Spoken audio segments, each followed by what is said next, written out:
wabarakatuh.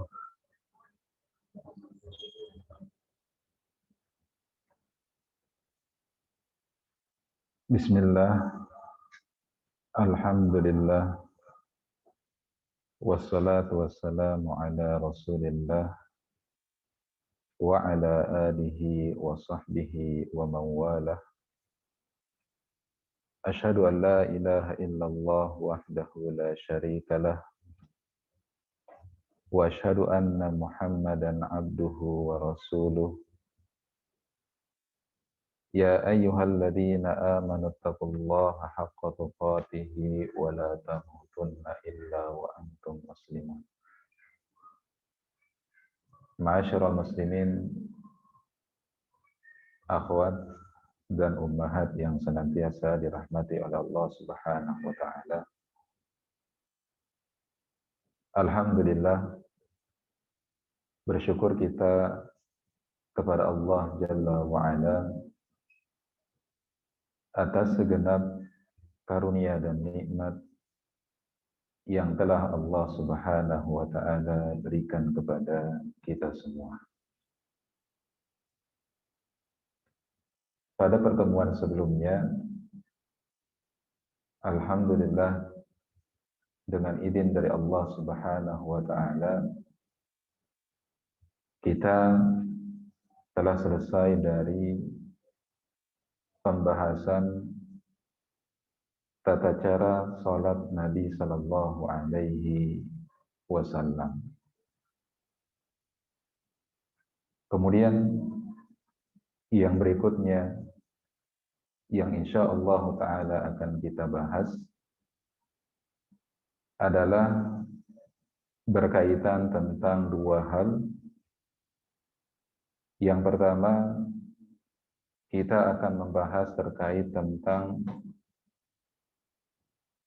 pembatal-pembatal salat, dan yang kedua kita akan membahas terkait tentang sujud-sujud atau macam-macam sujud di luar daripada sujud yang kita lakukan di dalam ibadah salat kita.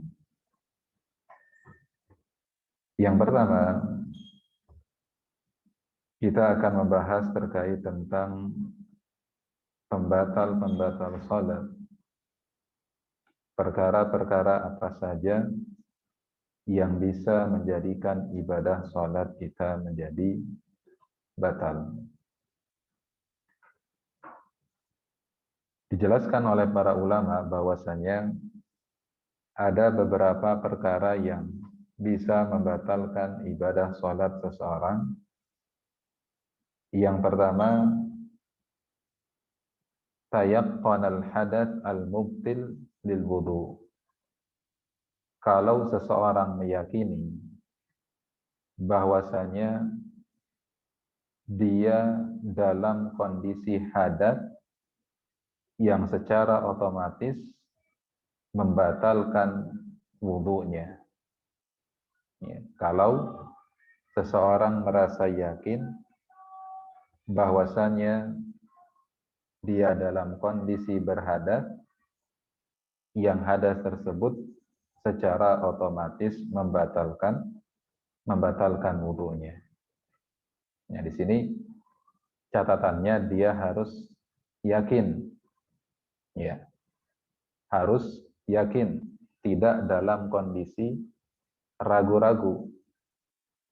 Maka dalam sebuah hadis, ketika kemudian ada seseorang laki-laki yang mengadu kepada Rasulullah Sallallahu Alaihi Wasallam, apakah kemudian dia telah berhadas atau tidak, karena dia ragu apakah dia kentut atau tidak, maka kata Nabi Sallallahu Alaihi Wasallam, ya, la yanfatil hatta yasma'a sautan au yajida rihan. Janganlah dia membatalkan ibadah salatnya sampai dia benar-benar telah mendengar suara kentutnya atau telah mencium bau kentutnya. Jadi ya, baru dikatakan seseorang itu berhadas yang secara otomatis sholatnya menjadi batal kalau kemudian dia benar-benar yakin bahwasanya dia dalam kondisi berhadas. Ya, apabila dia ragu dia kentut atau tidak, maka petunjuk yang diberikan oleh Nabi Shallallahu Alaihi Wasallam adalah dengan memastikan kondisinya, apakah dia benar-benar dalam keadaan sudah kentut atau tidak, yaitu dengan cara mendengar suaranya atau mencium baunya. Ya, maka ini syaratnya harus yakin. Beda halnya dengan seseorang yang kemudian tadi dalam kondisi ragu-ragu. Maka jikalau sebelumnya dia dalam kondisi ya suci, ya dalam kondisi suci, lalu kemudian dia ragu-ragu apakah sudah batal wudunya atau tidak, maka tentunya berlaku al-aslu baqa'u ma kana ala ma kana. Ya, bahwasanya hukum yang berlaku adalah tetapnya keadaan yang terdahulu sebagaimana keadaannya. Ya, artinya kalau kemudian dia sebelumnya dalam kondisi suci, selama tidak ada hal-hal yang meyakini dirinya telah batal kesuciannya, telah batal wudunya dan lain sebagainya, maka dia tetap berada dalam kondisi suci. Namun jika dia ingin berwudu kembali dan meniatkan dirinya untuk tajdidul wudu, memperbaharui wudunya, maka ini tentunya lebih utama. Wallahu a'lam. Ini poin yang pertama. Perkara yang membatalkan sholat seseorang adalah ketika seseorang merasa yakin dia dalam keadaan berhadas dan hadas tersebut membatalkan wudunya. Kemudian perkara yang kedua yang termasuk juga pembatal sholat adalah kalau seseorang meninggalkan syarat-syarat sahnya sholat atau kemudian juga meninggalkan salah satu rukun di antara rukun-rukun sholat tanpa adanya udzur syar'i. Ya, kalau seseorang meninggalkan salah satu di antara syarat-syarat sahnya sholat atau meninggalkan salah satu rukun di antara rukun-rukun sholat, maka ini bisa menjadikan ibadah sholat seseorang menjadi batal. Ya, dan dia meninggalkan rukun tersebut tanpa disertai dengan adanya udzur. Ya, seperti misalkan kita tahu bahwasanya salah satu di antara rukun ibadah sholat, terutama sholat wajib, ialah harus dikerjakan dengan berdiri. Ya, berdiri dalam sholat wajib itu termasuk bagian daripada rukun sholat.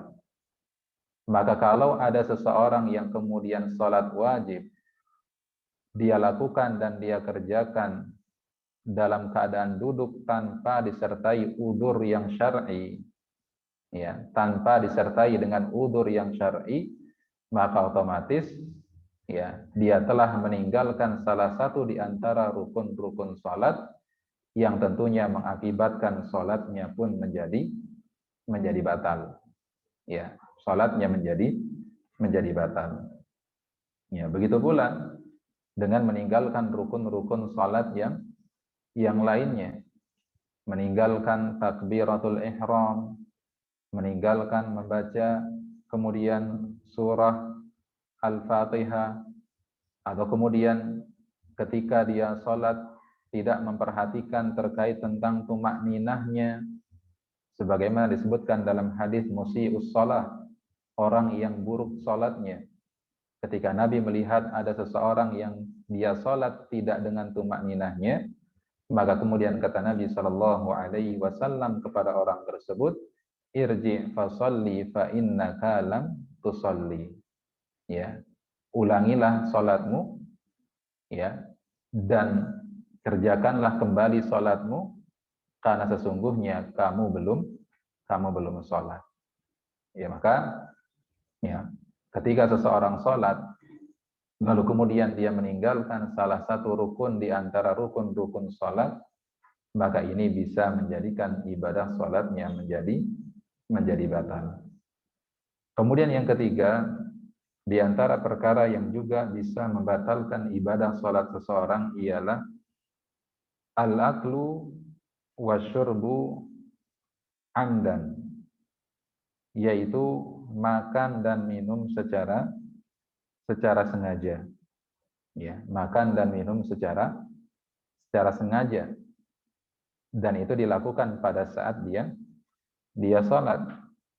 Dan ini adalah perkara yang kemudian disepakati oleh para ulama, menjadi ijma' para ulama bahwasanya makan dan minum secara sengaja itu termasuk pembatal sholat. Hal ini sebagaimana yang disampaikan oleh Al-Imam Ibnul Mundhir. Beliau mengatakan bahwasanya ajma'a ahlul ilmi ala anna man akala aw syariba fi salatil fardhi 'amidan anna 'alaihi al-i'adah.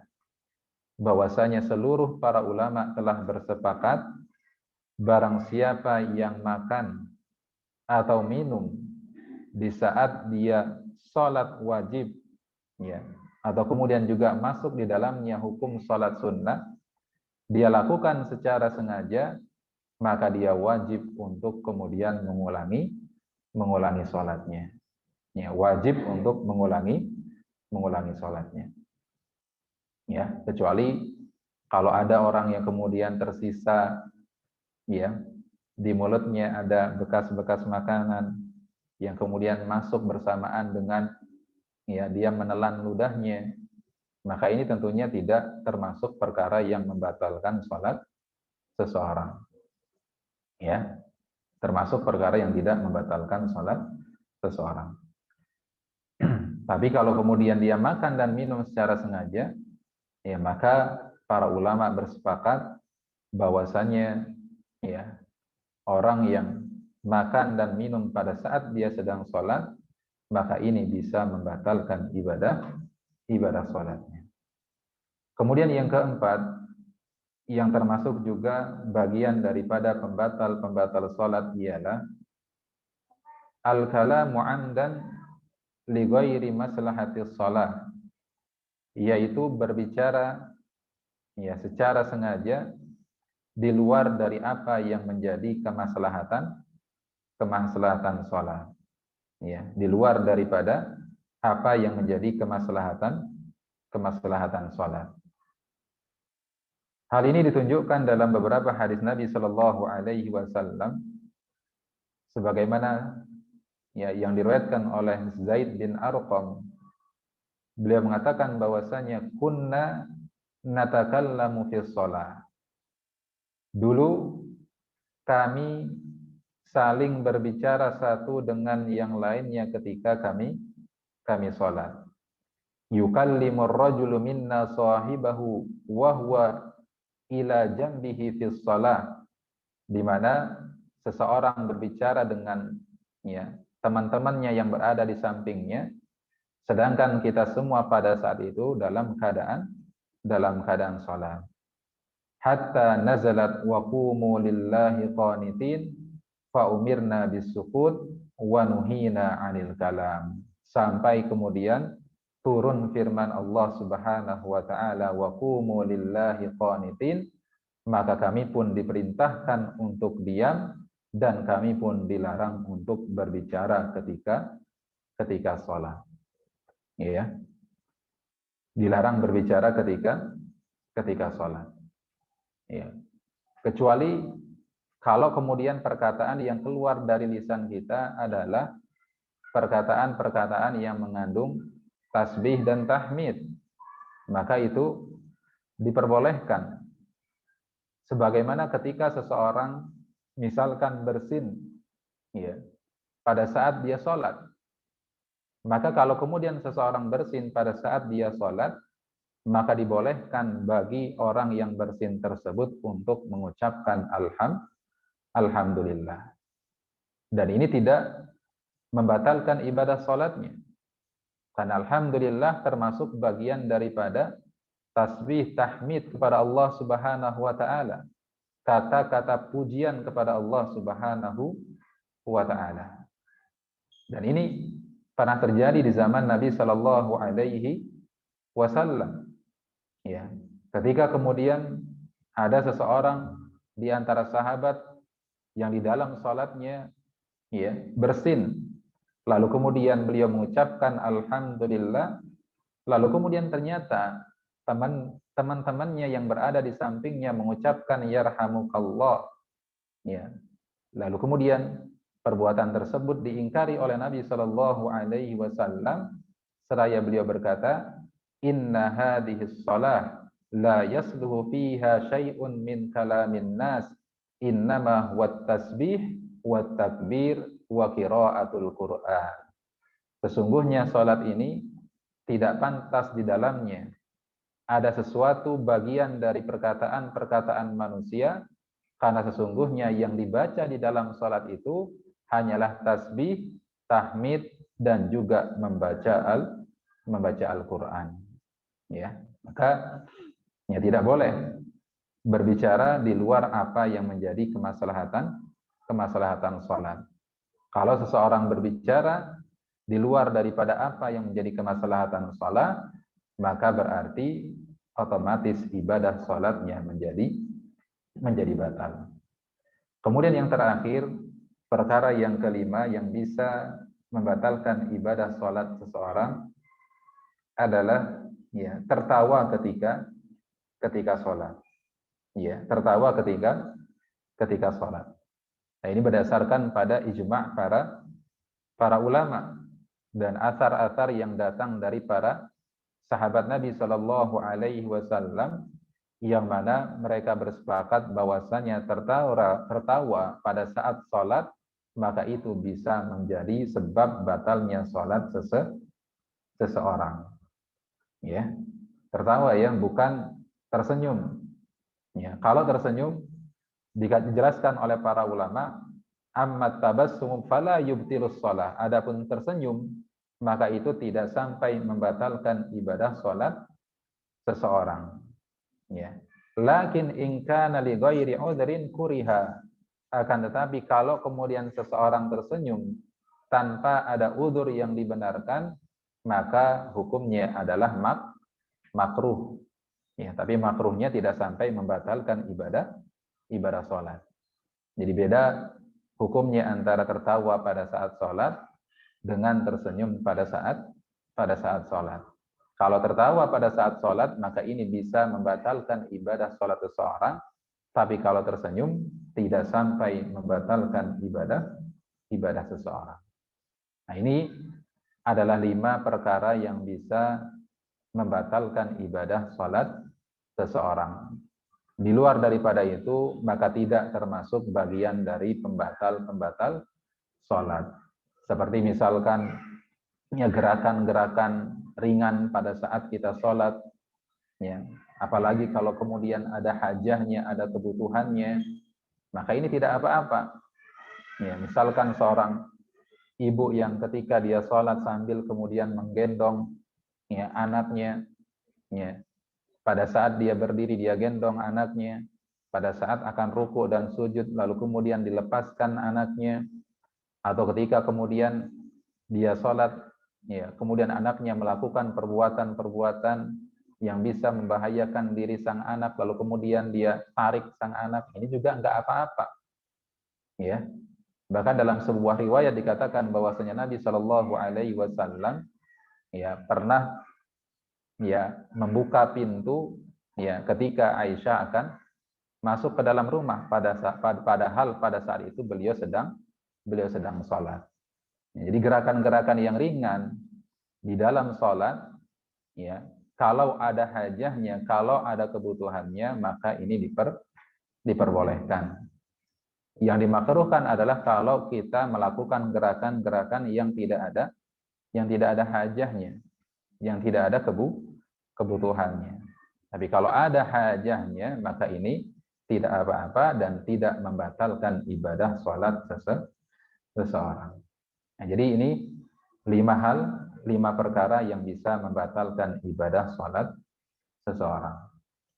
Kita akan masuk pada pembahasan sujud, dan ini adalah pembahasan yang paling panjang pembahasannya. Yang akan kita bahas dalam masalah sujud ini paling tidak ada 3 jenis sujud. Yang pertama kita akan membahas sujud tilawah.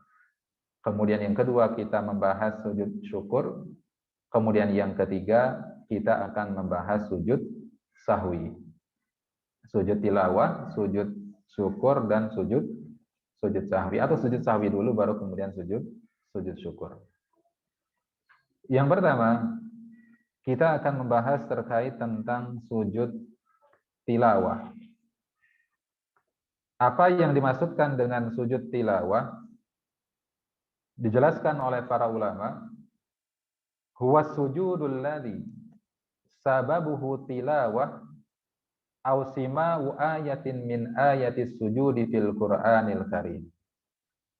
Yang dimaksudkan dengan sujud tilawah ialah sujud yang disebabkan karena seseorang membaca atau mendengar salah satu ayat di antara ayat-ayat sujud yang terdapat di dalam Al-Qur'anul Karim.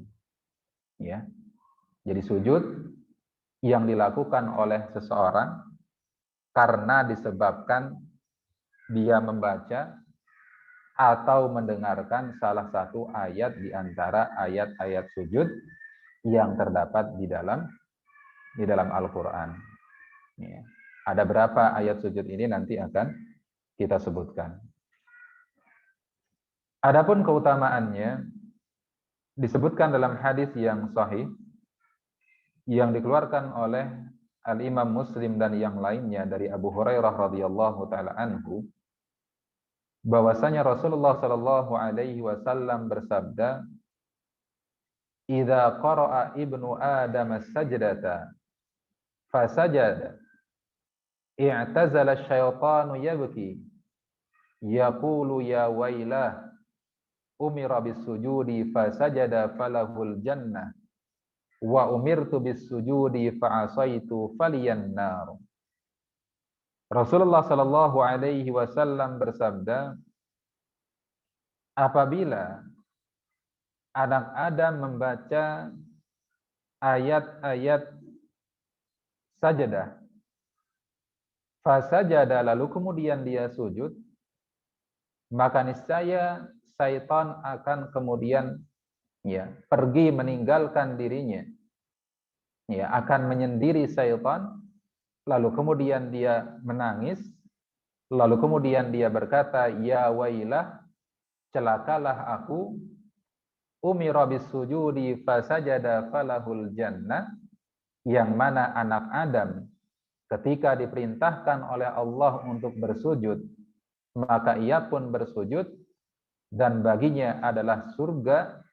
Wa umirtu bis-sujudi fa'asaitu faliyan nar, adapun saya ketika Allah perintahkan saya untuk bersujud, lalu kemudian aku tidak atau enggan untuk bersujud, maka celakalah aku dan bagiku adalah neraka jahanam. Ya, maka bagiku adalah neraka jahanam. Ya. Nah, ini adalah dalil yang menunjukkan bahwasanya disyariatkannya sujud tilawah, dan sekaligus dalil yang menunjukkan terkait tentang keutamaan daripada melakukan ibadah sujud tilawah. Kemudian ma'asyiral muslimin, ibu-ibu yang dirahmati oleh Allah Subhanahu wa taala, disebutkan oleh para ulama terkait tentang tempat-tempat sujud atau ayat-ayat yang termasuk daripada ayat sajadah. Para ulama menyebutkan bahwasanya di dalam Al-Qur'anul Karim ada 14 tempat, ya, yang mana itu adalah termasuk bagian daripada ayat As-Sajdah yang kita dianjurkan ketika membaca atau mendengarkan ayat tersebut untuk sujud tilawah. Ya, untuk sujud tilawah. Ya, ke-14 tempat tersebut adalah yang pertama di dalam surah Al-A'raf, ya, di dalam surah Al-A'raf ayat 206. Kemudian yang kedua di surah Ar-Ra'd, ya, surah Ar-Ra'd ayat yang ke-15. Kemudian yang ketiga di surah An-Nahl, An-Nahl ayat 49 sampai 50. Kemudian yang keempat di surah Al-Isra, ya, di surah Al-Isra dari ayat 107 sampai dengan 109. Kemudian yang kelima di surah Maryam ayat yang ke-58. Kemudian yang keenam di surah Al-Hajj, ya, di surah Al-Hajj ayat yang ke-18. Kemudian yang ketujuh di surah Al-Furqan ayat 60. Kemudian yang ke-8 di surah An-Naml, ya, di surah An-Naml ayat 25 sampai 26. Kemudian yang ke-9 di surah As-Sajdah, ya, ayat 15. Kemudian yang 10 di surah Fussilat ayat 37 sampai 38. Kemudian yang ke-11 surah Shad ayat 24. Kemudian yang ke-12 surah An-Najm, ya, surah An-Najm ayat 62. Kemudian 13 surah Al-Insyiqaq, ya, surah Al-Insyiqaq ayat 20 sampai 21.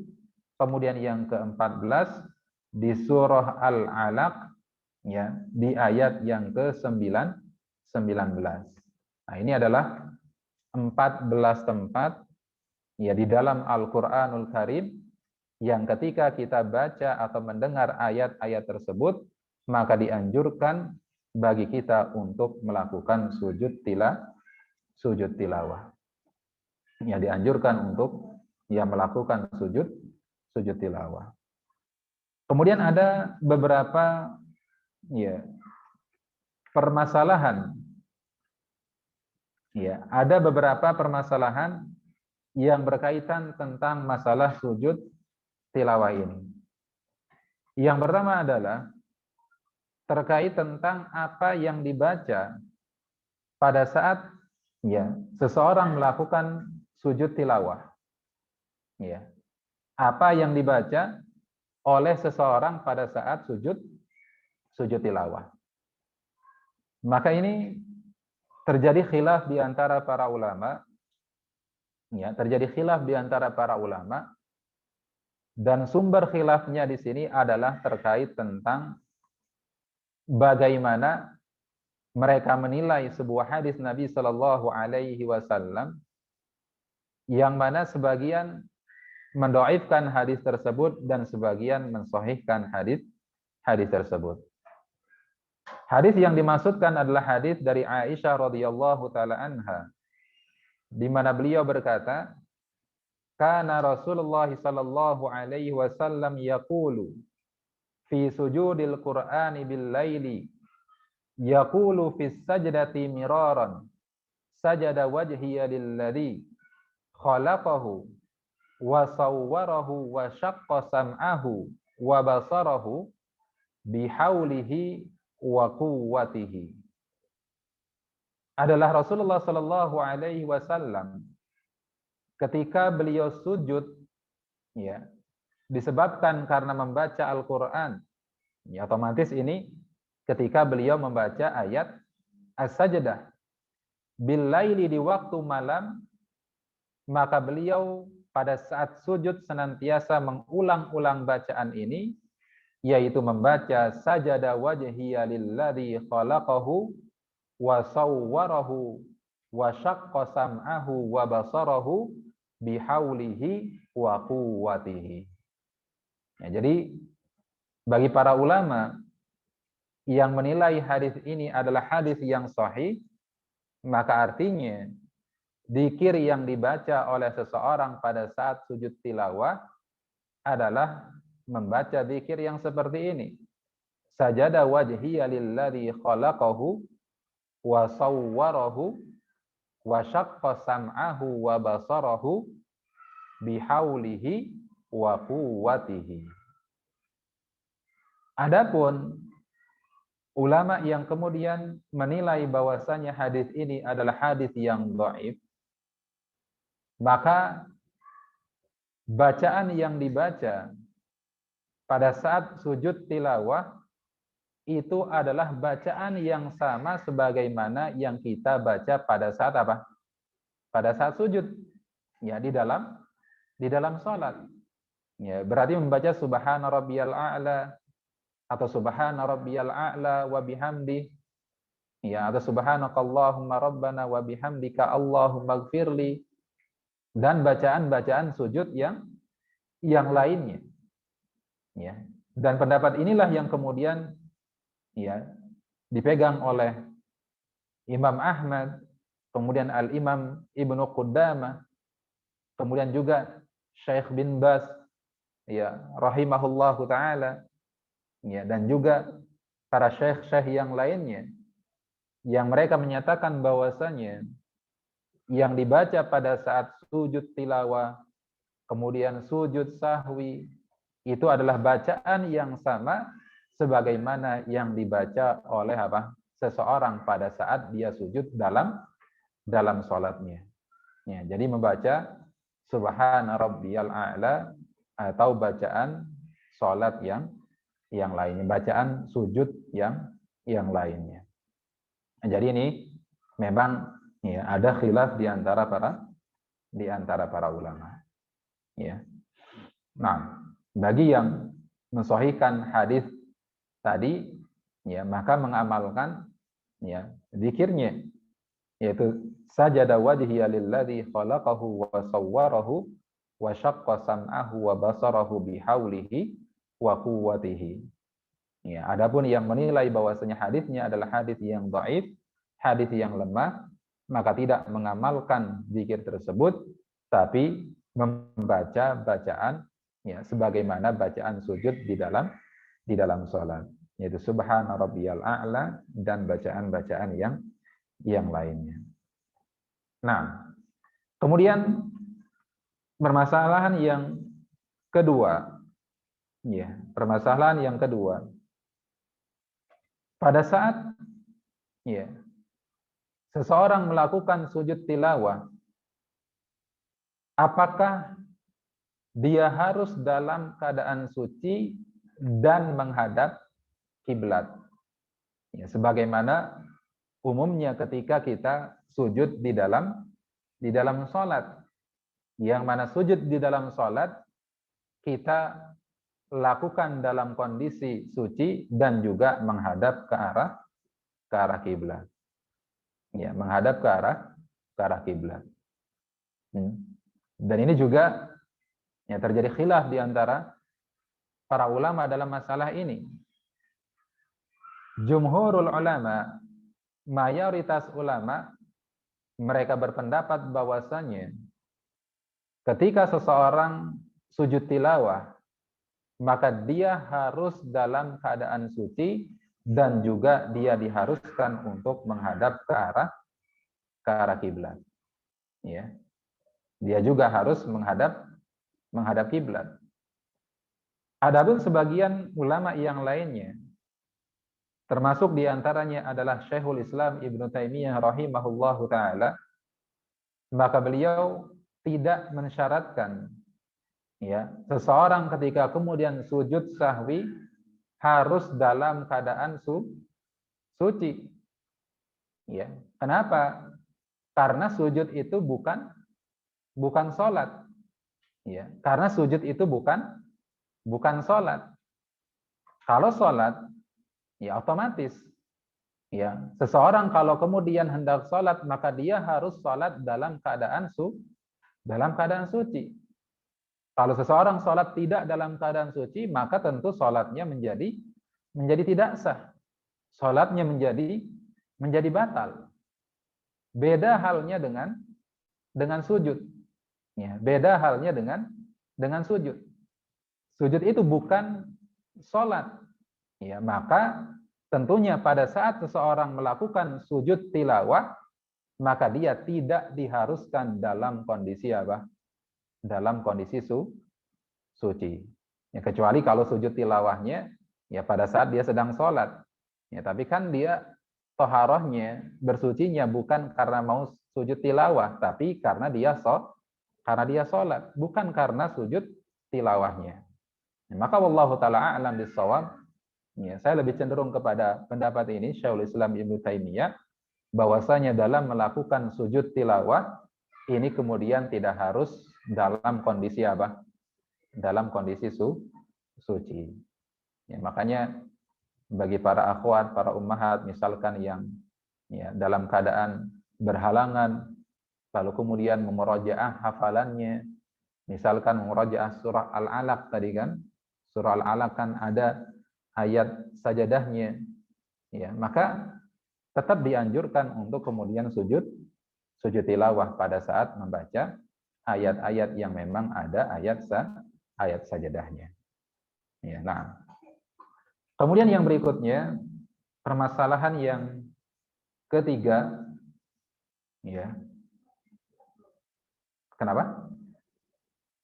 Ya. Kenapa? Iya, pendapat yang kedua ini juga tidak mensyaratkan menghadap kiblat. Ya, jadi tidak ada kewajiban untuk kemudian dilakukan dalam keadaan suci dan juga tidak ada kewajiban untuk menghadap ke arah kiblat. Ya, ini bukan syarat ya. Walaupun lebih utama, ya lebih afdolnya adalah tentunya ketika sujud tentunya menghadap ke arah apa? Ke arah kiblat.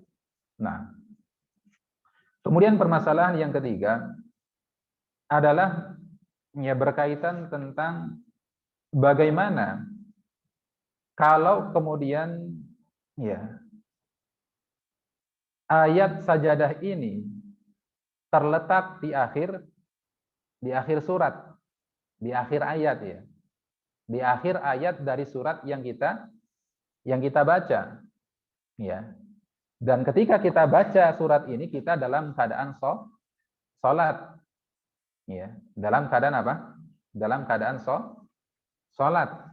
Ya.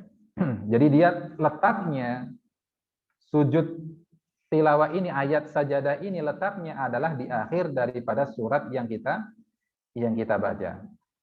Seperti misalkan dalam surah tadi apa? Al-Alaq ya.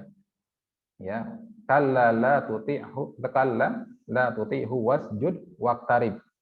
Ya, di akhir ayat kan ya. Di akhir surat. Ya, di akhir surat. Nah, bagaimana kalau kemudian seseorang ketika sholat dia baca apa? Surah Al-Alaq.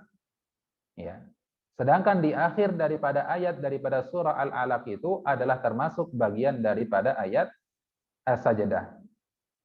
Apa yang harus dia lakukan? Apakah kemudian dia sujud? Ya. Lalu kemudian setelah sujud bangkit. Nah, ketika bangkit apa yang harus dia lakukan? Apakah kemudian dia membaca surah yang lainnya? Ataukah kemudian dia ya langsung ruku? Ya. Maka di sini dijelaskan oleh para ulama, apabila seseorang ya dalam keadaan salat lalu kemudian membaca surah yang di dalamnya ada ayat sajadah dan ayat sajadahnya terletak di akhir daripada surat tersebut, maka seseorang diberikan pilihan untuk melakukan salah satu di antara tiga hal berikut ini. Yang pertama, dan ini yang paling utama, yang paling afdol, bahwasanya ya hendaknya dia sujud tilawah terlebih dahulu, lalu kemudian ketika dia bangkit maka dia membaca surat yang lainnya.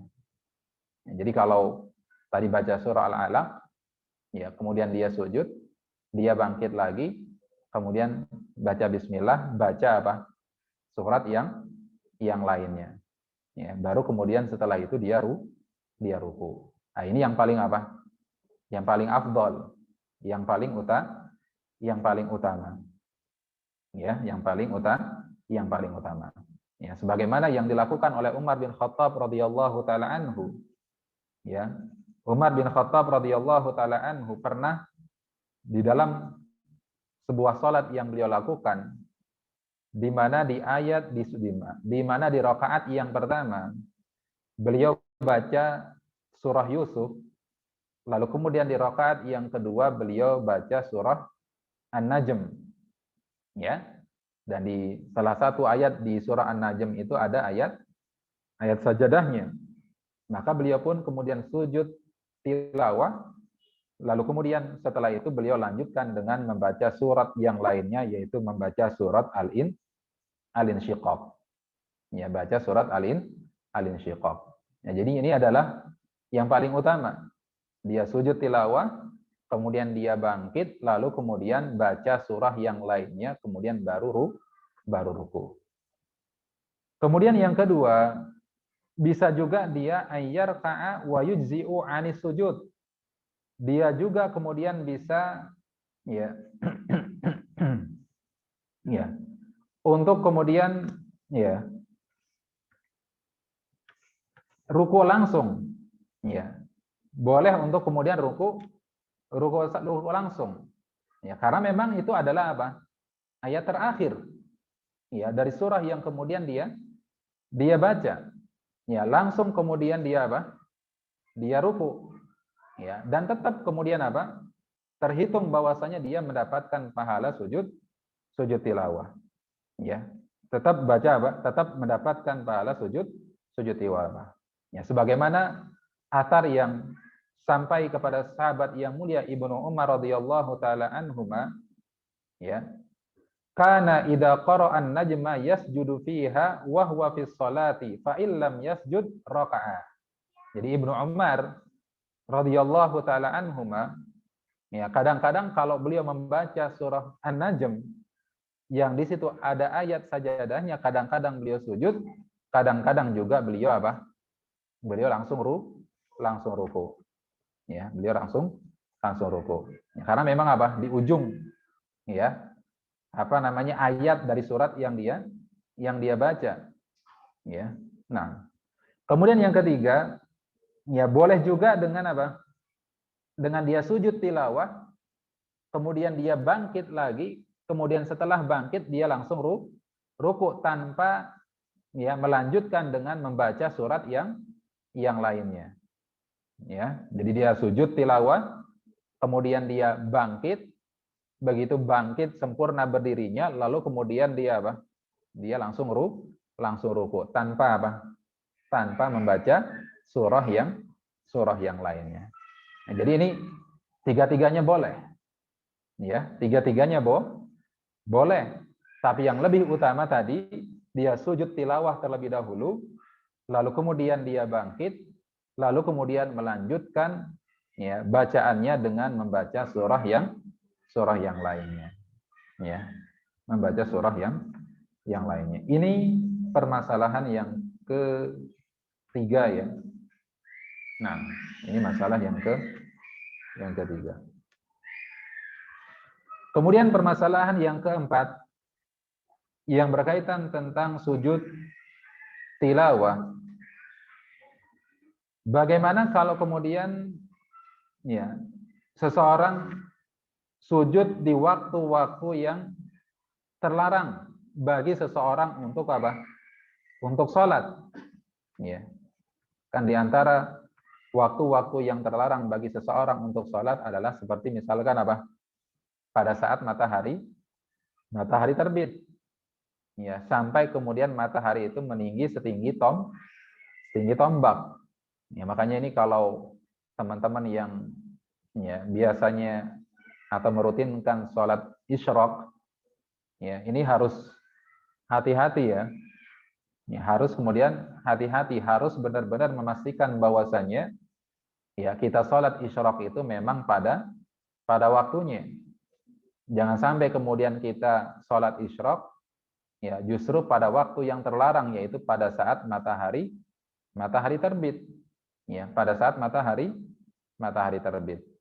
Ya, harus dipastikan terlebih dahulu ya jam berapa matahari terbit, lalu kemudian ya kita tunggu sampai ya matahari tersebut meninggi setinggi tombak, yang mana waktunya dikonversikan oleh para ulama dengan waktu sekarang, menunggu sekitar kurang lebih 15 menit setelah apa?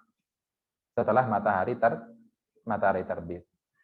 Ya, jadi kalau misalkan matahari terbitnya jam 6, ya berarti sholat isyraqnya adalah jam 6:04, atau bahkan lebih dari itu juga tidak apa-apa.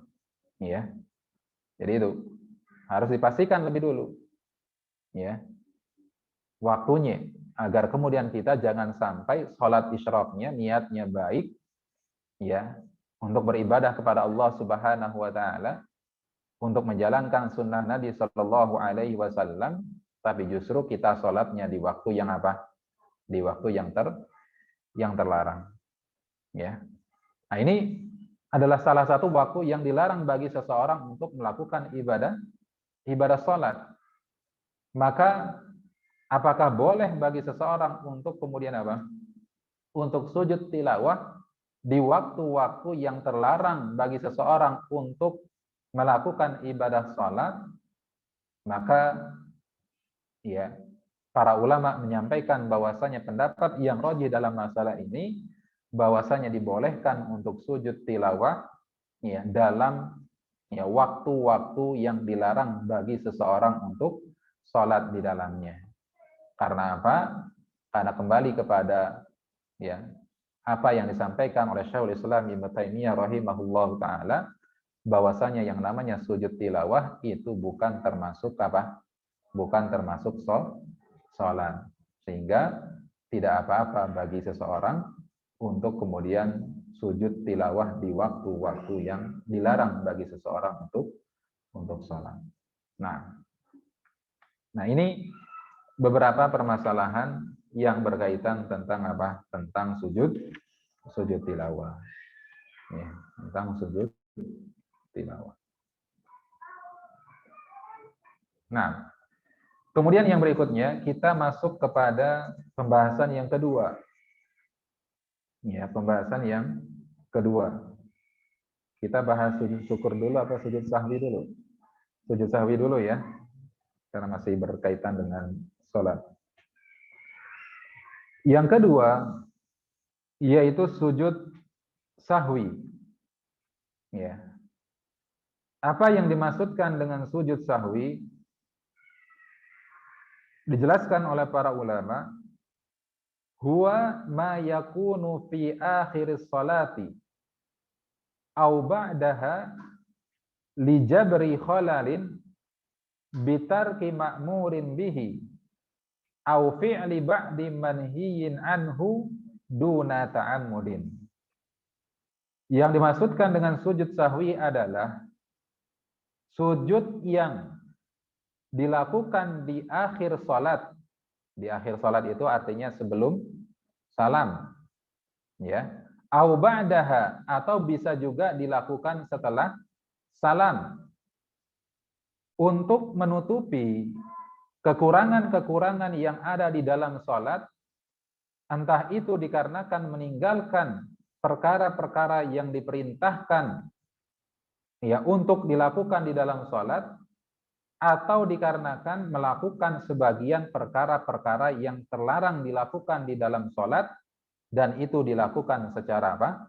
Secara sengaja.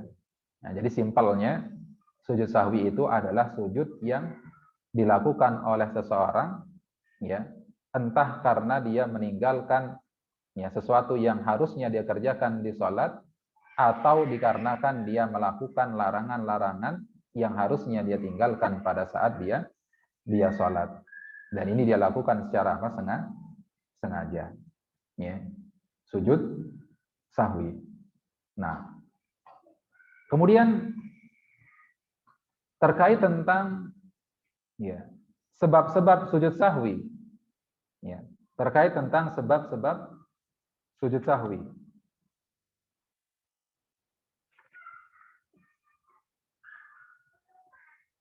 Yushra'u sujudus sahwi fi sholati li thalathati asbab.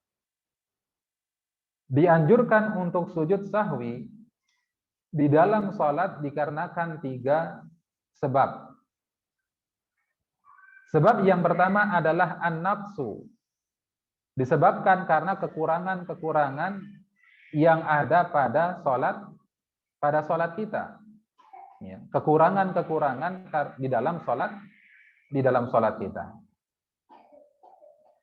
Fa in taraka idza waqa'a fi sholati naqsun li ghaflatin aw sahwin fala yakhlu al matruku min an yakuna ruknan aw wajiban aw mustahabban.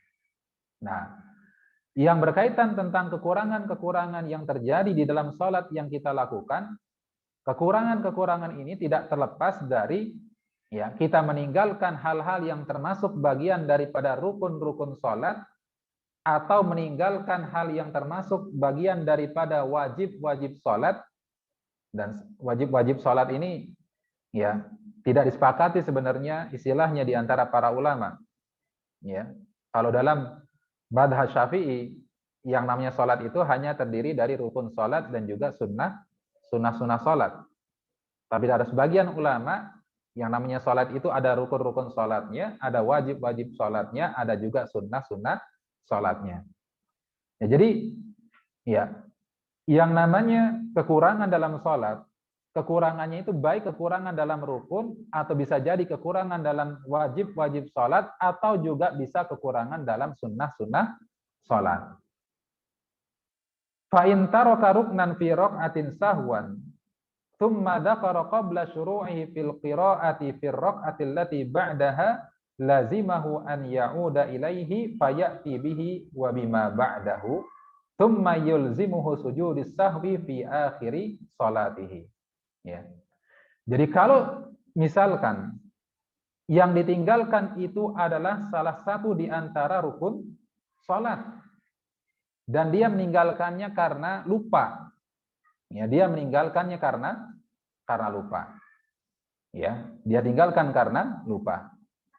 Dan dia baru ingat pada saat dia belum ya berdiri untuk rakaat yang kedua. Ya, belum apa? Berdiri ya, memulai membaca berdiri pada rakaat yang kedua dia baru ingat, maka yang harus kemudian dia lakukan pada saat itu adalah apa? Adalah langsung ke posisi di mana dia ya rukun yang dia tinggalkan, lalu kemudian dia kerjakan rukun yang dia tinggalkan tersebut, lalu kemudian apa? Dia lanjutkan sholatnya. Lalu nanti di akhir sholatnya baru kemudian dia sujud sahwi. Contoh misalkan, ya, seseorang yang lupa misalkan membaca surat apa? Al-Fatihah ya. Al-Fatihah itu termasuk rukun sholat. Dan dia baru ingatnya pada saat misalkan sujud. Ya, sujud rakaat yang pertama ya. Sujud rakaat yang pertama. Maka yang harus dia lakukan pada saat itu adalah apa? Adalah langsung berdiri. Langsung apa? Langsung berdiri. Meskipun itu sujudnya baru sujud yang pertama. Ya. Sujudnya baru sujud yang pertama, maka yang harus dia lakukan pada saat itu dia langsung apa? Berdiri lalu kemudian membaca surat Al-Fatihah, lalu kemudian melanjutkan sholatnya. Paham ini, Bu? Ya, sama. Lanjutin sholat itu artinya ruku dan seterusnya dia lanjutkan. Sebagaimana sholat biasanya. Jadi tadi sholat yang dia lakukan, rakaat yang dia lakukan yang pertama itu tidak dianggap. Ya, tidak dianggap. Paham ya? Nah, baca betul. Dia meninggalkan Al-Fatihahnya dan dia baru ingat pada saat dia apa? Sujud. Ya, maka dia harus kembali untuk berdiri lalu kemudian apa? Membaca Al-Fatihah lalu kemudian menyempurnakan sholatnya. Nah, itu kalau apa? Iya. Kalau dia ingatnya sebelum apa? Sebelum berdiri untuk rakaat yang kedua. Iya. Wa in nasiya raq'atan aw aktar min salatihi fa innahu ya'ti bi tamami salatihi tsumma yasjudu lis-sahwi. Tapi kalau kemudian ya rukun yang dia tinggalkan secara tidak sengaja tadi karena lupa tadi, dia baru ingatnya pada saat rakaat yang pertama, maka apa? Maka artinya rakaat yang pertama yang tadi dia lakukan itu tidak dianggap sebagai apa?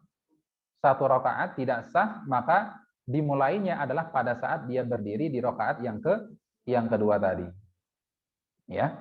Jadi artinya nanti dia tinggal tambahin satu rakaat saja. Lalu kemudian dia sujud sahwi. Ya, lalu kemudian dia sujud sahwi. Nah, ya begitu pula kalau kemudian ingatnya di rakaat yang ketiga, keempat dan seterusnya. Ya. Nah, tinggal dia apa? Tambahkan dengan jumlah rakaat yang apa? Yang dia tinggalkan. Nah, kemudian yang kedua, bisa juga kekurangan ini karena dia meninggalkan ya perkara wajib dalam sholat. Perkara wajib dalam sholat ini misalkan seperti tasyahud awal. Ya, tasyahud awal. Kalau seseorang melewatkan tasyahud awal di dalam sholatnya, ini juga ya tidak terlepas keadaannya dari tiga keadaan. Yang pertama, fa in amkanahu istidrakuhu qabla mufaraqati mahallihi atabihi wala syai'a alaih. Kalau misalkan ya dia baru ingat ya, dia harus tasyahud awal pada saat kondisinya belum meninggalkan tempatnya. Belum meninggalkan tempatnya artinya apa? Dia masih dalam keadaan duduk, baru mau berdiri. Ya, paham nggak maksudnya? Saya kasih contoh ya. Maaf. Kan tasyahud awal ya. Ya. Biasanya kan di antara jeda satu rakaat itu kadang ada namanya duduk istirahat ya. Nah, kadang-kala kalau orang lupa tasyahud awal, dia ngiranya ini adalah duduk istirahat. Kalau dia belum meninggalkan tempatnya, dia seperti ini. Ya, ini kan belum meninggalin tempatnya, masih apa? Masih duduk. Dia baru ingat harusnya ini adalah apa? Tasyahud awal. Apa yang dia lakukan? Maka dia duduk. Kemudian tasyahud awal. Kemudian nanti dia tidak perlu untuk apa? Untuk sujud sahwi. Paham ya? Ini yang bentar, ini satu. Sabar. Ya. Makanya tadi tiga keadaan ya. Ini keadaan yang pertama. Kalau dia belum sampai meninggalkan apa? Tempatnya, masih di tempatnya. Ya, maka dia tasyahud awal, kemudian nanti dia tidak perlu untuk apa? Sujud sahwi.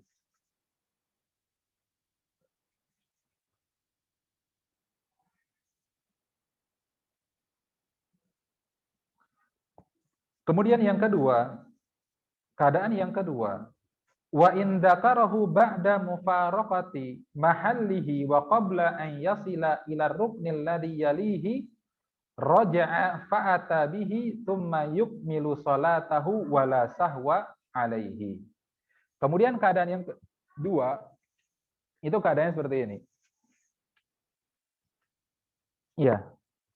Dia sudah mau akan berdiri, tapi berdirinya belum sempurna. Kalau berdiri sempurna itu sudah masuk rukun tentunya, rukun sholat yang lainnya. Ya, jadi dia sudah tinggalkan tempatnya tapi belum apa? Berdiri sempurna. Maka apa yang diharuskan? Dia apa? Duduk kembali, lalu kemudian dia tasyahud dan tidak perlu untuk apa? Tidak perlu untuk sujud sahwi. Ya, itu yang kedua. Yang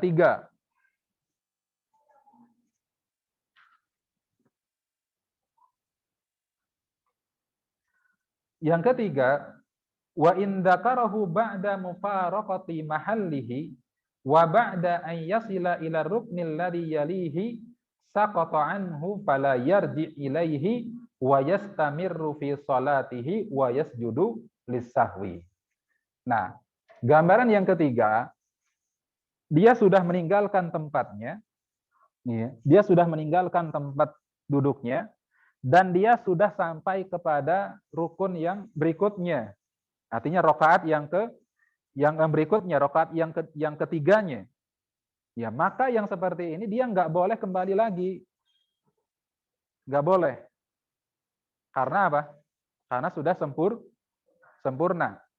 Karena ada dalam hadis yang sahih juga terkait tentang larangan tadi.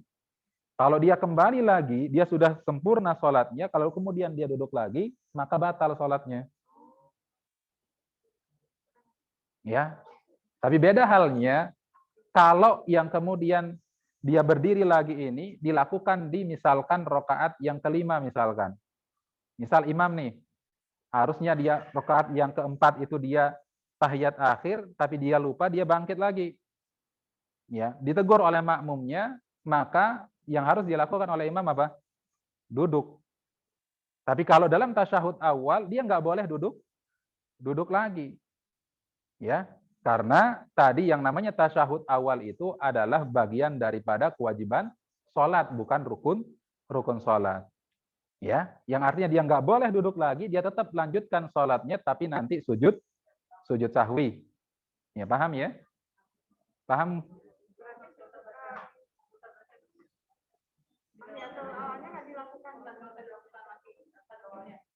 Kenapa? Nggak usah. Nggak usah. Nambalnya nanti pakai sujud sahwi. Jadi sujud sahwi itu menambal segala kekurangan yang kita lakukan di dalam sholat. Kenapa?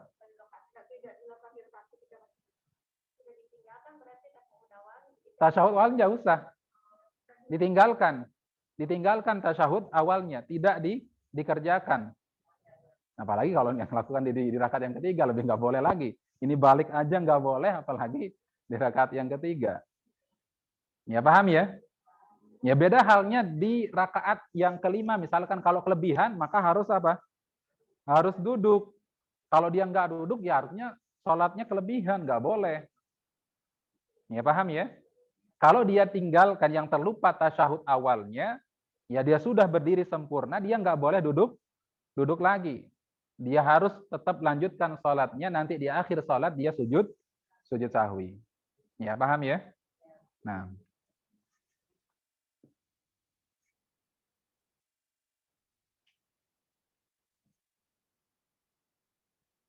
Nah, jadi ini 3 keadaan ya, terkait tentang ketika seseorang meninggalkan ya kewajiban dalam sholat, ya perkara-perkara yang termasuk wajibatus sholat. Jadi kalau dia masih dalam kondisi di tempatnya, ya masih dalam kondisi duduk, ya lalu kemudian dia ingat dia harus ya tasyahud awal, maka dia tasyahud awal, lalu kemudian ya tidak ada kewajiban untuk sujud sahwi. Lalu kemudian yang kedua, kalau dia ingatnya pada saat akan berdiri tapi belum sempurna, ya maka dia duduk kembali tasyahud awal, lalu kemudian dia juga tidak dianjurkan untuk sujud sahwi. Tapi kalau kemudian dia sudah duduk sempurna, maka dia lanjutkan sholatnya, nggak boleh duduk lagi. Dia tetap lanjutkan sholatnya, kemudian nanti sujud sahwi. Jelas ya? Nah, kemudian ya kekurangan yang ketiga, ya yaitu meninggalkan perkara-perkara yang sunnah dalam sholat. Ya, kalau meninggalkan perkara-perkara yang sunnah dalam sholat, maka ini tidak ada kewajiban sujud sahwi. Ya, walaupun nanti memang khilaf di antara para ulama mana yang termasuk wajib-wajib sholat, mana yang termasuk sunnah-sunnah sholat. Kemudian yang kedua, sebab yang kedua seseorang melakukan sujud sahwi adalah karena az-ziyadah, karena kelebihan rakaat, ya. Kelebihan apa? Rakaat. Ya. Dan orang yang melakukan kelebihan rakaat ini juga ya keadaannya ada dua keadaan. Fa in dzakara fi asna'iha fa alaihi an yajlisa ya wa yatashahhad wa yusallim wa yasjud lis-sahwi wa yusallim. Kalau kemudian dia ingatnya kelebihannya pada saat di pertengahan, ya di pertengahan dia melakukan kelebihan sholat tadi, maka dia harus berdiri sebagaimana yang tadi kita sampaikan. Dia berdiri untuk rakaat yang kelima. Ya, berarti dia harus apa? Duduk. Ya, dia harus duduk. Ya, nggak boleh kemudian apa? Dilanjutkan sholatnya, dia harus duduk untuk tasyahud akhir. Kemudian apa? Kemudian salam, kemudian setelah itu baru sujud sahwi. Atau kemudian fa'il lam yadhkur illa ba'da salam fa innahu yasjudu lis-sahwi wa yusallim. Ya. Ada juga orang yang baru ingat ya ketika dia sudah selesai dari sholatnya, begitu salam baru ingat ternyata sudah 5 rakaat.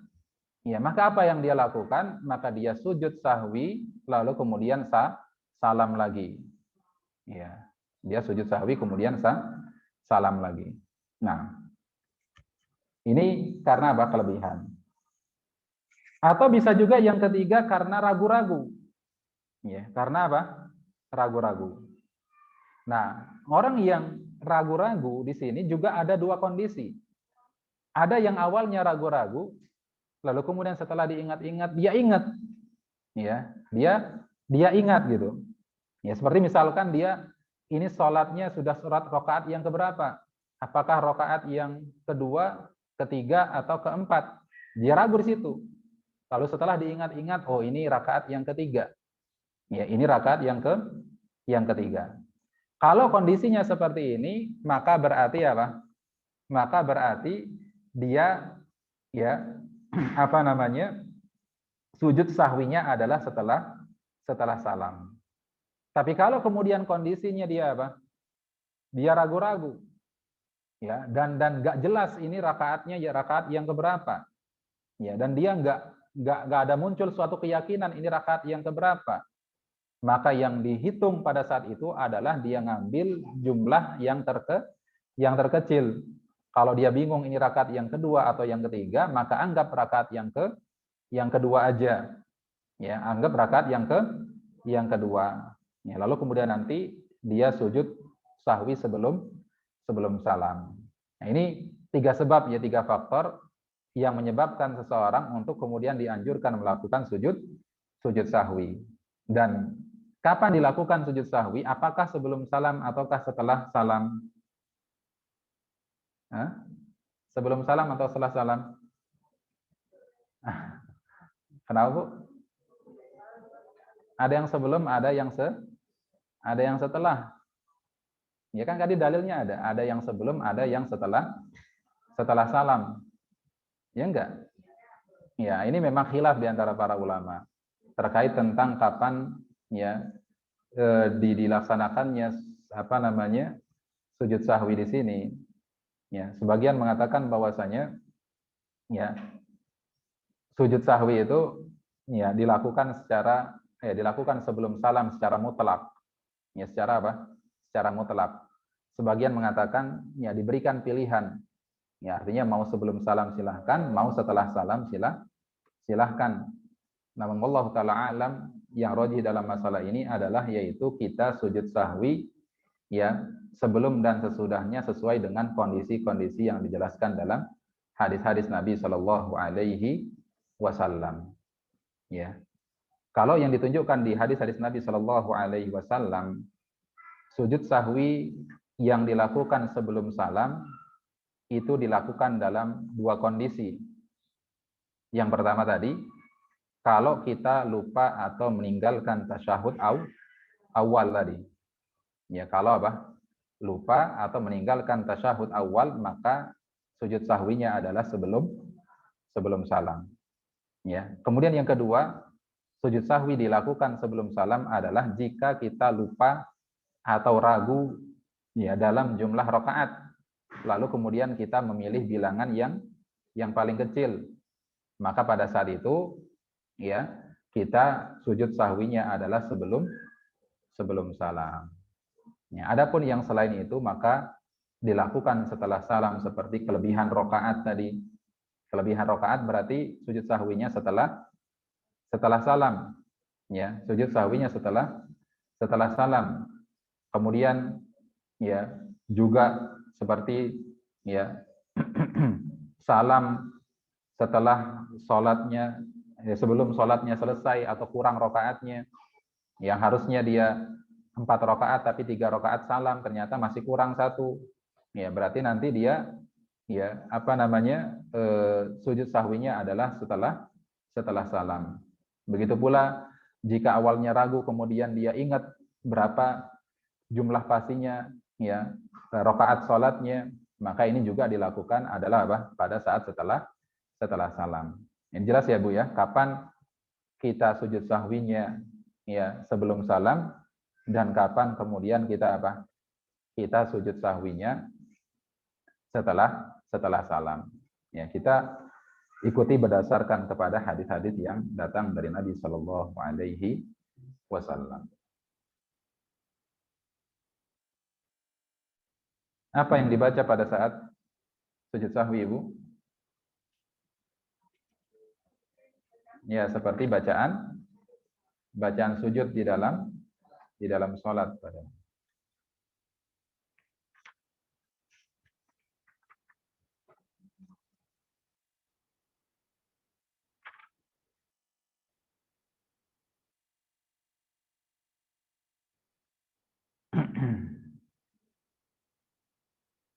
Ya, ini sebenarnya masih ada beberapa permasalahan dalam masalah sujud sahwi.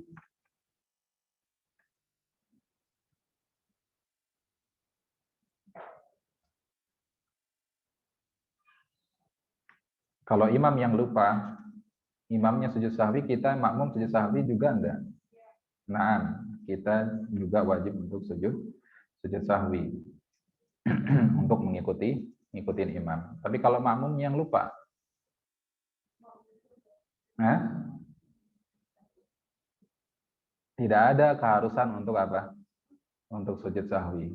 Ya, tidak ada keharusan untuk sujud sahwi karena lupanya makmum itu ditanggung oleh imam. Ya. Kemudian gimana kalau ya makmumnya masbuk? Makmum masbuk ya.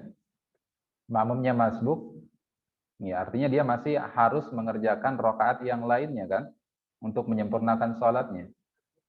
Apakah dia ya juga sujud sahwi bersama dengan imam atau tidak?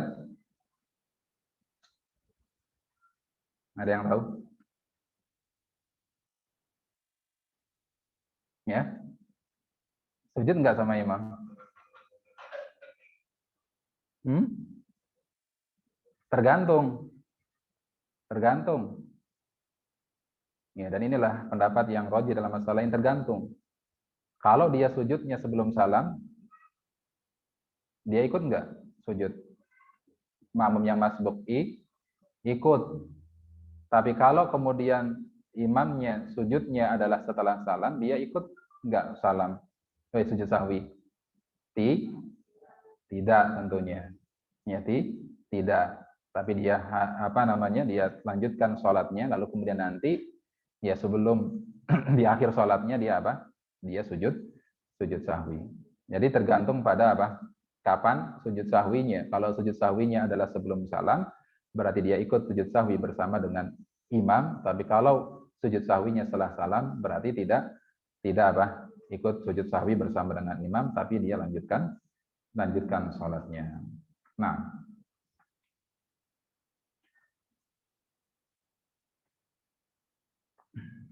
ini sujud sahwi. Satu lagi ya, masih ada waktu. Masih ada lagi. Boleh lebih dikit lah ya Bu ya. Masih ada pertanyaan juga. Nah kemudian sujud syukur ya.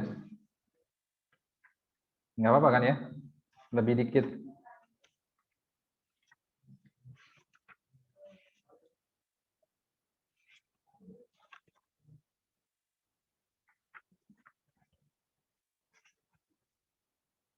Karena kompleks masalahnya. Sujud syukur. Ya. Apa itu sujud syukur? Yaitu sujud yang dilakukan oleh seseorang ketika mendapatkan nikmat atau kemudian terhindar dari musibah. Ya, dan dalil disyariatkannya sujud syukur adalah hadis ya terkait tentang kisah Ka'ab bin Malik. Ya, yang ketika kemudian ya turun ayat yang berisi terkait tentang diampuninya dan dimaafkannya Ka'ab bin Malik yang ketika itu apa? Tidak ikut berperang bersama Nabi Shallallahu Alaihi Wasallam karena taubatnya diterima oleh Allah Subhanahu Wa Taala dengan turunnya ayat di dalam Al-Quranul Karim, maka beliau pun senang, bahagia, lalu kemudian ya sujud syukur, ya lalu kemudian beliau pun sujud syukur, ya. Kemudian sama seperti ya sujud apa namanya tilawah, ya tidak disyaratkan pada saat sujud syukur itu dalam keadaan suci, sebagaimana juga tidak disyaratkan menghadap kiblat. Ya, meskipun tetap ya lebih baiknya, lebih afdalnya adalah menghadap kiblat.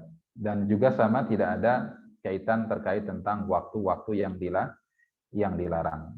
Ya, jadi boleh sujud di waktu kapan saja, ya meskipun kemudian di waktu-waktu yang terlarang. Begitu pula juga boleh untuk sujud syukur ya dalam kondisi yang tidak suci, ya, dan juga tidak harus menghadap ke arah kiblat.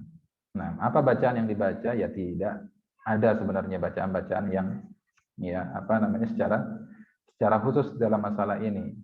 Ya, yang penting dia boleh membaca ya bentuk-bentuk pujian dan rasa syukur kepada Allah Subhanahu wa taala atas nikmat-nikmat yang Allah berikan kepadanya. Ya, wallahu taala alam bisawab. Ini perihal sujud syukur. Kita ke pertanyaan.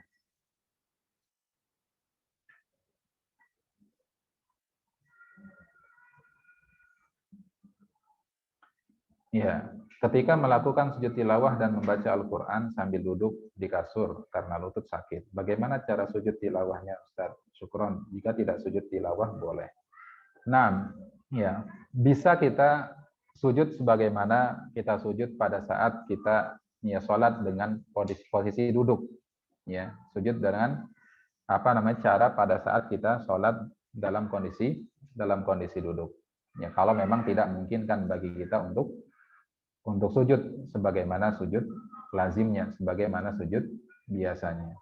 Ya. Kalau tidak sujud juga tidak apa-apa.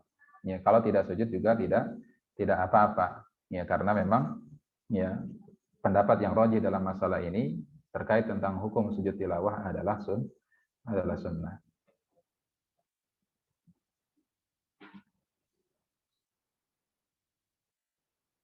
Pak Ustadz, saya berusaha memperbaiki sholat saya, tapi ketika saya benerin ruku, bacaan saya jadi salah.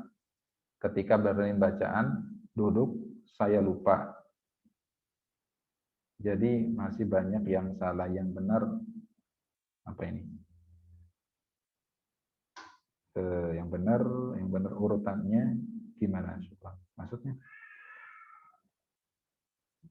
Pak Ustadz, saya berusaha memperbaiki sholat saya, tapi ketika saya benerin ruku, bacaan saya jadi salah. Ketika benerin bacaan, duduk saya lupa. Saya nggak ngerti ini.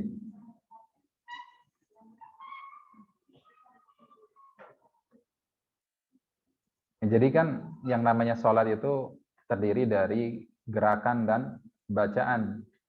Ya, dan semuanya baik gerakan maupun bacaan tentunya harus sesuai dengan ya contoh dari Nabi Shallallahu Alaihi Wasallam.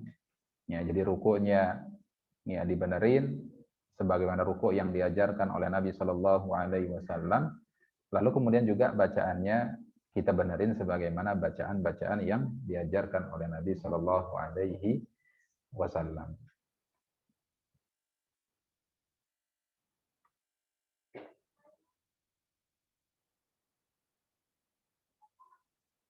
Nah, Ustaz izin bertanya, kapan sholat syuruk dikerjakan? Apakah syarat sholat syuruk harus tetap duduk di tempat sholat dari selesai sholat subuh? Iya.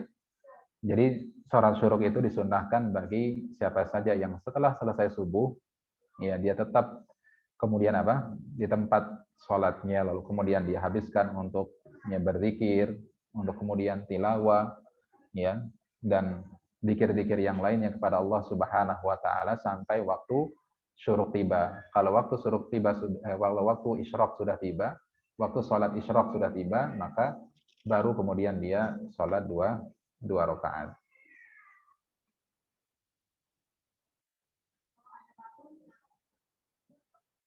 Kenapa?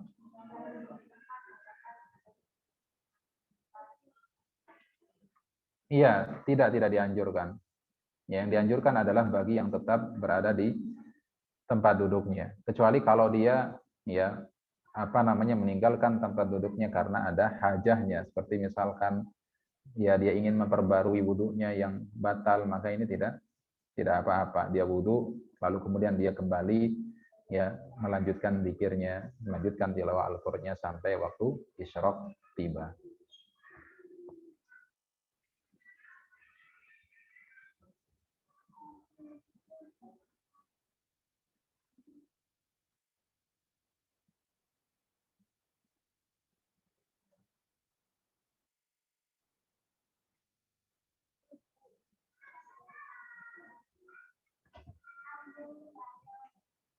Iya, Ustaz, dulu saya tahunya batal sholat ada 11.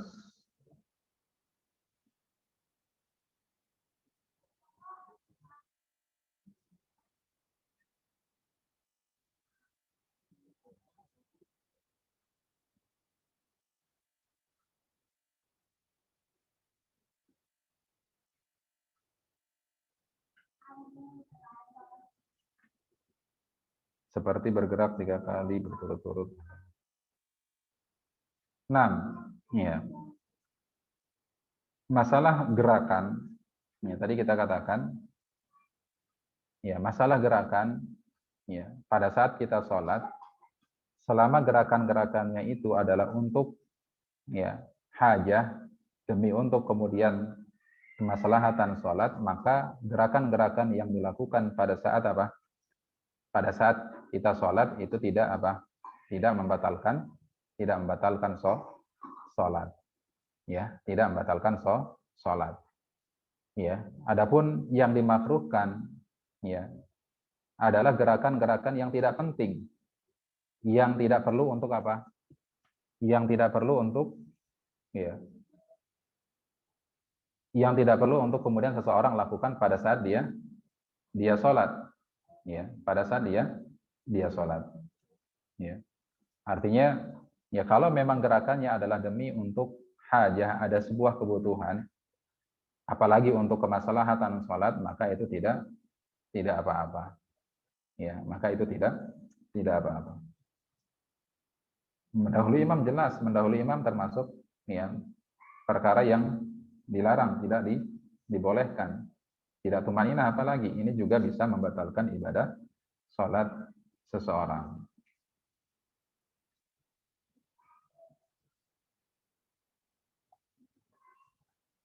Ya. Assalamualaikum warahmatullahi wabarakatuh. Ustaz, kapan saja sholat memakai cadar dibolehkan? Ya. Sebenarnya sholat itu ya ditunaikan dalam keadaan wajah terbuka dan tidak boleh untuk kemudian apa? Dalam keadaan tertutup. Ya, kecuali kalau memang ada hajahnya. Ada perkara-perkara yang ya darurat, ada kondisi-kondisi yang darurat. Ya, maka dalam kaidah ya kullu mamnu'in falid darurati yubahu. Ya, maka setiap perkara yang dilarang dalam kondisi darurat ya bisa menjadi perkara yang diperbolehkan. Ya, bisa menjadi perkara yang diperbolehkan. Jadi kalau ya dia sholat di tempat yang ya tidak ada tirai penutup antara kemudian laki-laki dan perempuan, ya kemudian khawatirnya nanti akan ada ya laki-laki yang bukan mahram yang dapat melihatnya, maka di waktu tersebut tentunya tidak apa-apa bagi seorang wanita untuk apa? Untuk sholat dengan menggunakan cadarnya. Tapi kalau kemudian dia sudah berada di tempat yang aman, yang mana di situ jamaahnya adalah seluruhnya adalah wanita dan tidak ada laki-laki yang bukan mahram yang bisa melihatnya, maka tentunya dia sholat dalam keadaan apa? Dalam keadaan ya membuka cadarnya atau dalam keadaan tersingkap wajahnya. Yang sama seperti sholat pakai masker, boleh enggak? Boleh, karena adanya apa? Darurah. Ya, karena adanya darurah. Bismillah Ustaz, apabila sholat sendiri, apakah wajib melafalkan Allahu Akbar setiap gerakan sholat? Ya, takbir di sini tergantung. Ya, kalau dia takbir di awal sholat, yang dimaksudkan adalah takbiratul ihram, maka dia termasuk rukun sholat. Ya, adapun takbir-takbir yang lainnya, takbir perpindahan, takbirul intiqal, maka itu termasuk bagian daripada apa? Bagian daripada wajib-wajib sholat. Ya, bagian dari wajib-wajib sholat. Ya, maka memang ya sudah seyogianya ketika orang sholat ya dia lafalkan apa yang menjadi takbirnya. Dan takbir ini tidak kemudian dilafalkan di dalam hati. Dia harus kemudian dilafalkan dengan lisan kita, dengan mulut kita, tidak kemudian dibaca di dalam hati. Ya, dan meskipun tadi kita katakan memang masalah wajib-wajib sholat ini masih ada khilaf di antara para ulama, ada yang mengatakan bahwasanya ya yang namanya sholat itu hanya terdiri dari rukun dan juga sunnah-sunnah sholat. Tapi dalam madhab yang lainnya dikatakan bahwasanya sholat itu terdiri dari rukun, wajib-wajib sholat dan juga sunnah-sunnah sholat. Nah, ya, jadi takbir yang lainnya selain daripada takbir ihram, takbiratul ihram, maka itu masuk pada wajib-wajib sholat. Sehingga ya harus kemudian diucapkan ya ketika seseorang sholat, baik dalam keadaan sholat berjamaah atau kemudian sholat sendirian, baik dalam sholat wajib atau kemudian dalam sholat sunnahnya. Wallahu a'lam bishawab.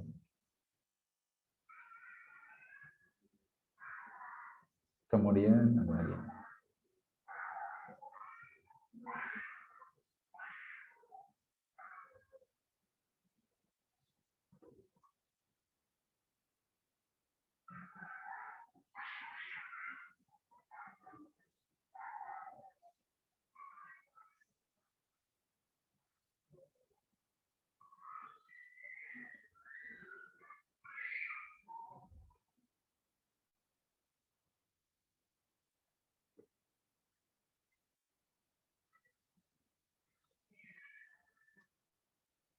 Nah, muntah.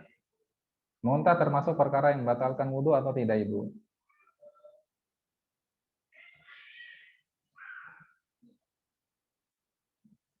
Pernah dibahas yang membatalkan wudhu apa aja?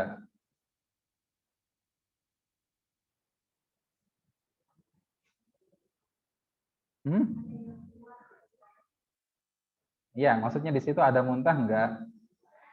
Nah, kalau tidak ada berarti apa? Iya, yang bisa membatalkan wudhu hanya yang keluar dari mana? Dari kubul dan dubur. Ya, yang keluar dari kubul dan dubur. Ya. Tapi kalau muntah berarti apa? Tidak membatalkan wudhu, sehingga tidak perlu untuk apa? Untuk mengulangi wudhunya. Nah, tadi kan yang dibatalkan hanya sholatnya, berarti yang diulangi hanya sholatnya saja. Wallahu a'lam. Baik, cukup ya semuanya. Demikian yang bisa disampaikan pada kesempatan pagi hari ini. Semoga bermanfaat bagi kita semua. Ini pertanyaan sudah saya jawab semua kan ya? Ada yang lewat enggak? Udah, yang HP ada 2 doang kan? Ada 2 saja. Tadi masalah muntah, apakah wudhu lagi, atau yang kedua tadi apa? Masalah apa tadi yang kedua? Sudah dijawab, Pak. Ada dua aja kan? Mana tadi? Baik, ya. Masyarul muslimin, jamaah ibu-ibu yang senantiasa dirahmati oleh Allah Subhanahu wa taala, demikian yang bisa disampaikan pada kesempatan pagi hari ini. Semoga bermanfaat bagi kita semua. Ya, insya Allah di pertemuan berikutnya kita kembali pada pembahasan kitab ya panduan amal sehari semalam. Wallahu a'lam bishawab.